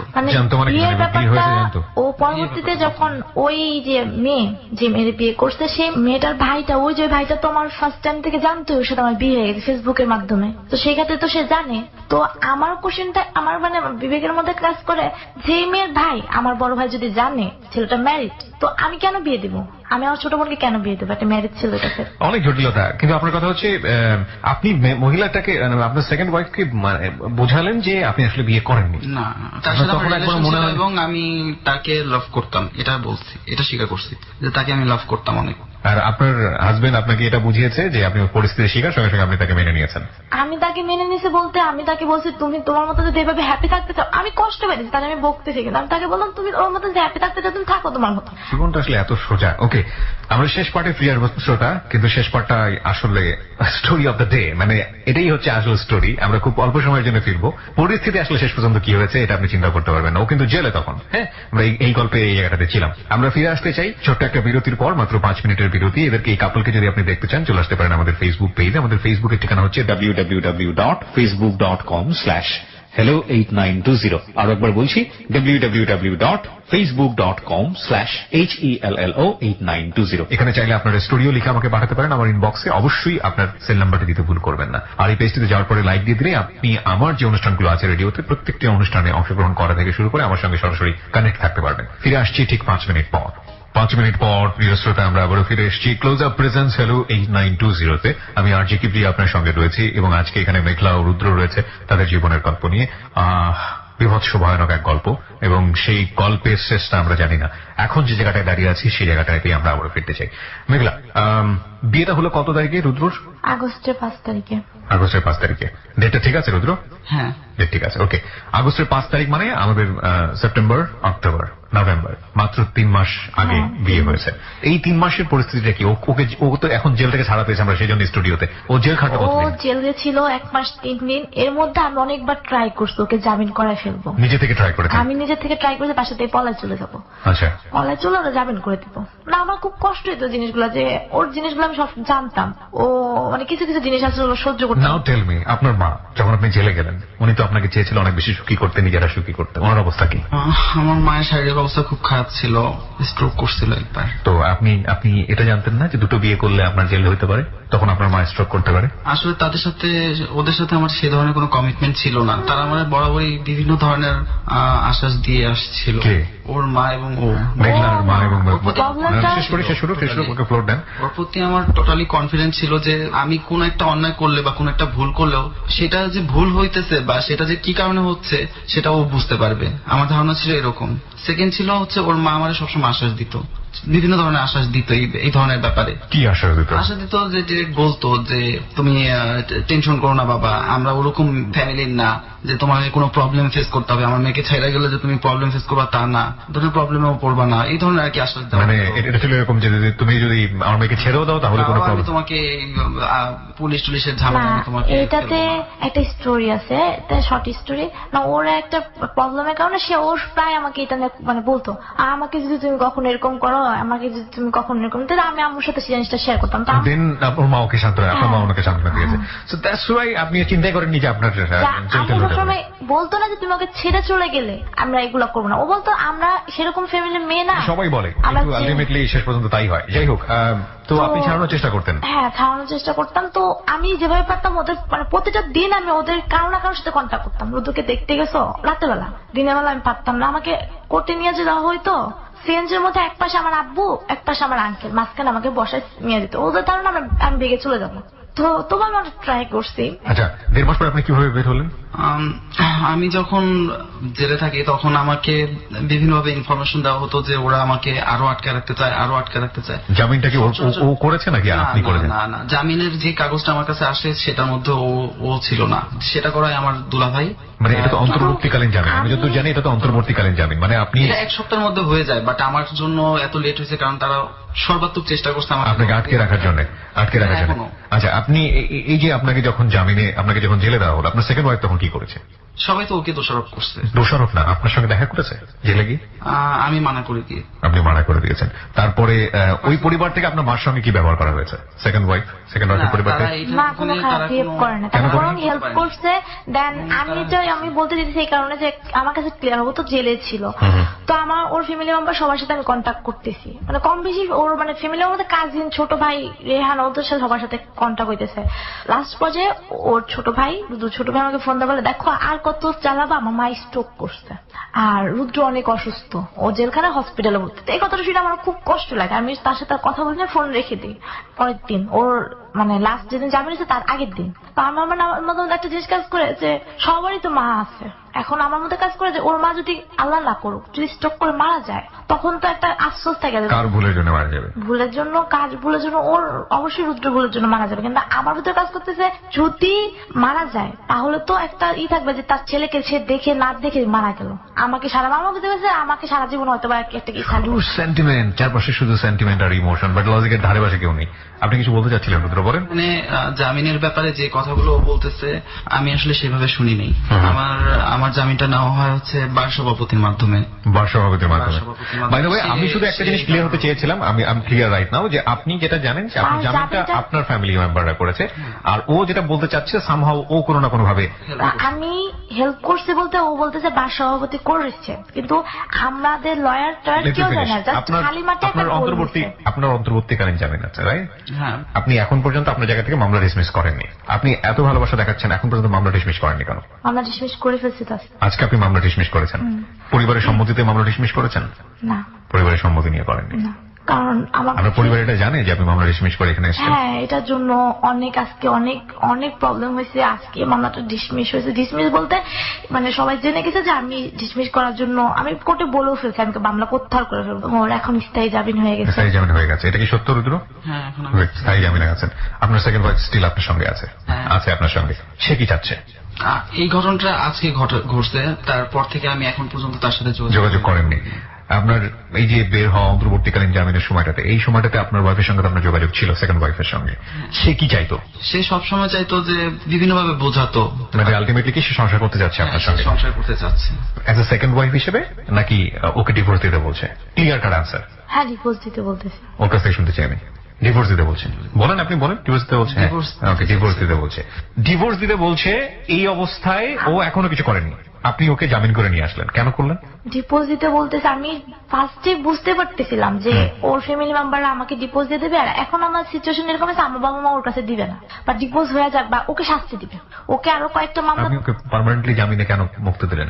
পার্মানেন্ট জামিনে মুক্তি দিলাম এই কারণে, আমি যখন মামলাটা হয়েছে তখন আমার টোটালি আমার কোনো হাত ছিল না, তো টোটালি সবাই দোষারোপ করে যে আমি নাকি করছি, দেন রুদ্রও দোষারোপ করে যে আমি নাকি আমি মামলা করছি, কিন্তু আসলে আমার কষ্টটা এই জায়গায় যে আমি আসলে কিছু জানতাম না। আপনি যে জামিনটা ওকে করিয়ে নিয়েছেন সেখানে আপনার হলফনামাটা কি ছিল? ও যে সেকেন্ড ওয়াইফ বিয়ে করেছে সেখানে আপনার সম্মতি ছিল, এটা লিখেছেন আপনি? না, এটা লিখি কি না। বলেছেন তাহলে? আমি লিখছি ওরা হচ্ছে সেকেন্ড বিয়ে করছে, এটা এখনো কোর্টে পরিষ্কার হয়নি, কোর্ট জানে যে আমাদের একটা বিয়ে হয়েছে।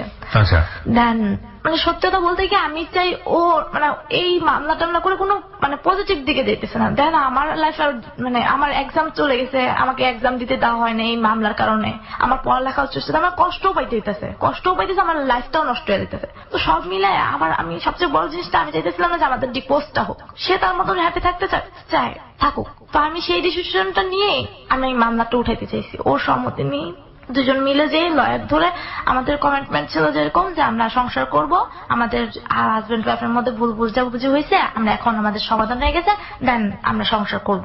কিভাবে সংসার করবেন আপনি? ও কি বলেছে আপনাকে? সেকেন্ড ওয়াইফ নিয়ে আপনাকে দিবে না, তাহলে? আমি তো সংসার করব কিভাবে, মামলাটা তো মীমাংসা করার জন্য এটা বলছি। তো দেন আজকে মামলাটা মীমাংসা হয়ে গেছে, আমাকে কালকে আমি যখন মানে কোর্টের মধ্যে অনেক প্রবলেম হয়েছে। আমার কোশ্চেনের অ্যান্সারটা হচ্ছে না, আমি ফিউচার দেখতে চাই আপনাদের। একটা হচ্ছে কি, আপনি কি চাচ্ছেন তার সঙ্গে থাকতে, সংসার করতে চাচ্ছেন? আমি তার সাথে সংসার করতে চাচ্ছি বলতে তার সাথে সংসার হবে না। কেন হবে না? হবে না বলতে আমার ফ্যামিলি মেম্বার ওকে মানবে না, ওর ফ্যামিলি মেম্বার মানবে না, দেন ওর ওই ওয়াইফ, আমি যেরকম ওকে কনসিডার করে ফেলতেছি, আমি আমার দাবিটা করেছি এই কারণেই। ওয়াই পিপল আর টু ফুল। আমার কোশ্চেনের অ্যান্সারটা আপনারা দেন, আপনি সংসার করতে চাচ্ছেন কি চাচ্ছেন না? ফ্যামিলির কথাই তো আপনারা সারা জীবন শুনে গেলেন, দ্যাটস ওয়াই আপনাদের লাইফের জীবনটা আমি এরকম। সংসার করতে অবশ্যই চাইতেছি, কিন্তু আমি সংসার করতে চাই। কিভাবে চাচ্ছেন আপনি? সেকেন্ড ওয়াইফ সহ চাচ্ছেন না সেকেন্ড ওয়াইফ ছাড়া চাচ্ছেন? হ্যাঁ, আমাকে যদি সে বলে যে আমি সেকেন্ড ওয়াইফ সহকারে সংসার করবো, আমি রাজি। আপনি রাজি সেকেন্ড ওয়াইফ হ্যাঁ, সহকারে কিন্তু সে সংসার বলবে না কখনো, সে বলবে না, সেটা কখনো হবে না। আচ্ছা, আপনার সেকেন্ড ওয়াইফ চাচ্ছে ওকে আপনি ডিভোর্স দিয়ে দেন, ঠিক আছে, এবং ও বলতেছে যেটা যে ও সংসার করতে চায়, আপনার ব্যাপারে যথেষ্ট লিবারেল সে প্রথম থেকে এখন পর্যন্ত, যেটা বুঝলাম, নইলে মামলা আসলে তোলার কথা না, আপনার উপযুক্ত শাস্তি হওয়া উচিত। ও যদি, আমি জানি না ও কোন ইমোশন দিয়ে চলে, জোর করেই মামলা তুলেছে, আমিও রাজি ছিলাম না যে ও মামলা তুলুক। কেন আপনি রাজি ছিলেন না? আমি চাইছি আমার ফ্যামিলি একটা সাজা পাক। Exactly, that's your point. I like, আমি এতক্ষণ পর আমার কাছে মনে হচ্ছে যে এতটুকু আমি পছন্দ করলাম আপনার কাছ থেকে, সাজা পাওয়া উচিত ছিল। আমি মামলাটা না উঠালে ওকে আজকে আবার আটকে ফেলতো। না, ফেলাতে উচিত ছিল, ওর 10 বছরের জেল হওয়া উচিত ছিল আমার মতে। 10-15 বছর জেল হলে আপনিও কষ্ট থাকতেন, আমি খুব রুড হয়ে যাচ্ছি, আমি সরি টু সে, আপনিও খুব কষ্ট থাকতেন, আপনার ফ্যামিলির একটা শিক্ষা হতো, ওর ফ্যামিলির একটা শিক্ষা হতো। আমার কষ্ট লাগছে সেকেন্ড যে মেয়েটাকে বিয়ে করেছে এই মেয়েটার জন্য, কারণ এই মেয়েটা নিরপরাধ অবস্থায় শাস্তি পাচ্ছে এবং পাবে সারাটা জীবন। ইউ গাইজ আর টু ফুল, এবং শাস্তিটা হলো ওই মেয়েটার। আপনাদের সবারই ভুল আছে, কিন্তু ওই মেয়েটার কোনো ভুল নাই। ওর দিক থেকে হয়তো ছোটখাটো কিছু ভুল ছিল, জাজ করা উচিত ছিল ছেলেটা সম্পর্কে, এটা ঠিক কিনা, যেহেতু ছোট ভাইটা জানতো বা বড় ভাইটা জানতো, কিন্তু শাস্তিটা আলটিমেটলি ওই পাবে। যাই হোক, আমি আপনার সিদ্ধান্তের জায়গায় আসতে চাই। আপনার ডিসিশন কি এখন আমাকে বলেন? আমার ডিসিশনটা আসলে আমি এমন একটা সিচুয়েশনে আছি যে জায়গাতে দাঁড়িয়ে নিজের সিদ্ধান্ত দেওয়ার মতো, মানে এত বড় একটা ডিসিশন নেওয়ার মতো অ্যাবিলিটি মনে হচ্ছে আমি হারিয়ে ফেলতেছি। মানেটা কি? মানেটা হচ্ছে এরকম, আমি নিজেই বুঝতে পারতেছি না। তো আপনার উচিত ছিল না তাকে বের করা, তাকে সিদ্ধান্ত নেওয়ার জন্য। জেল খুবই ঠান্ডা একটা জায়গা, ওখানে থেকে ঠান্ডা মাথায় ভাবার উচিত। আমি জিনিসটা সহ্য করতে পারতেছিলাম, যে জেলে থাকবে, এত কষ্ট থাকবে, এই জিনিসগুলো আমি সহ্য করতে পারতেছিলাম না। আজকে রাতের ঘুম অনেকেরই হারাম হয়ে যাবে শুধুমাত্র রাগে এবং ক্ষোভে। আর আমার ওর প্রতি সত্যতা বলতে, আমি সেই মেয়েটার কথা চিন্তা করে আমি জামিনটা এই কারণে করাইছি যে সে তার নিয়ে সংসার করুক, খুব ভালোভাবে থাকুক, আর আমি নিয়ত করে ফেলছি তার সাথে আমি এই হয়তো অনুষ্ঠানটা পরে আমি তার সাথে আর যোগাযোগ করবো না। যোগাযোগ করুন ভাই, আপনি তাকে ডিভোর্স দিয়ে দেন, এতই ভালো যখন বাসেন। না, তাকে ডিভোর্স দিব না, আমি কেন চাই divorce দিবেন না? আমার লাইফের মানে হোল লাইফের মধ্যে আমার হাজবেন্ড বলতে তার নামটাই থাকুক। তো থাকুক, আপনি আর নিজে থেকে মনে করলেন, তো তাকে আপনি আইনগত ভাবে ও ডিভোর্স দিতে চাইলেও তো আমি নিব না। আপনি নিবেন না, তাহলে আপনি সেকেন্ড ওয়াইফকে নিয়ে ওকে নিয়ে কিভাবে সংসার করবেন? আপনি সিদ্ধান্ত নিতে পারছেন না।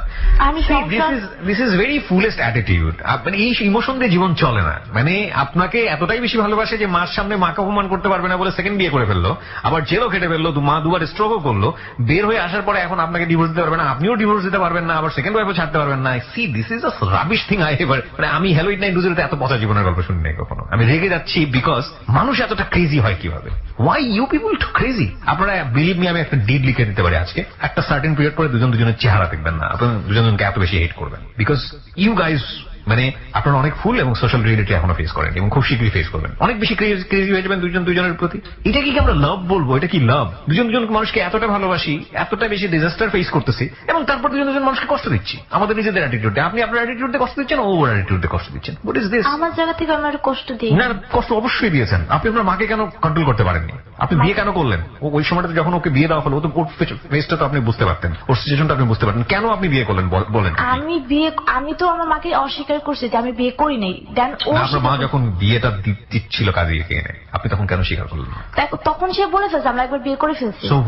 So what? আপনি বলতেন আমরা ভুল করছি, আমরা মিথ্যা কথা বলছি, কেন করলেন? সেটা বিয়েটা তখন তো যদি ছেলে আমি খেলা সেটা না। বলতাম তখন সে তো ছোট হয়ে যেত।